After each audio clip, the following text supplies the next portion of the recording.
விவசாயிகளோட உழைப்புக்கு சரியான மரியாதை கிடைக்கிற இடம் தான் இந்த ஈரோடு வேளாண்மை உற்பத்தியாளர்கள் கூட்டுறவு விற்பனை சங்கம். இங்க பல கதைங்க இருந்தாலும் லட்சுமி பாட்டியோட கதை கொஞ்சம் ஸ்பெஷல். சுத்தி இருக்கிற எத்தனையோ கிராமங்கள்ல இருந்து மஞ்சள் இங்க வந்தாலும் இந்த லட்சுமி பாட்டியோட வருகை ரொம்ப தனித்துவமா இருக்கு.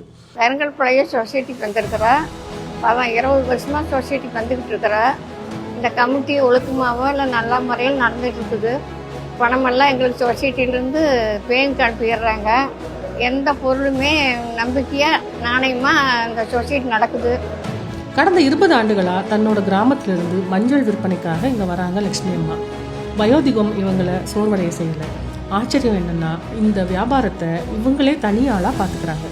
பொதுவா இந்த வயசுல இவ்வளோ பெரிய மார்க்கெட்டுக்கு வரும்போது துணைக்கு ஆள் இல்லாம வர யாருமே யோசிப்பாங்க. ஆனா இவங்க முகத்துல அந்த தயக்கமே இல்லை. எடை போடுறதுல இருந்து பணம் கைக்கு வர வரைக்கும் எதுலையும் தப்பு நடக்காது, எதுவும் தப்பா போகாதுன்னு அவங்க இந்த நிர்வாகத்து மேல வச்சிருக்கிற அந்த நம்பிக்கை தான் அவங்களை இன்னும் பலமா நிக்க வைக்குது. அரசு சார்ந்த ஒரு அமைப்பு மேல ஒரு விவசாயி வச்சிருக்கிற இந்த நம்பிக்கை தான் உண்மையான வெற்றி. வருஷம் மஞ்சள் ஏற்றி விட்டுருவோங்க. நான் தனியாகவே வருவனுங்க. 15 வருஷமா தனியாகத்தான் வந்துட்டு இருக்கிறேன்.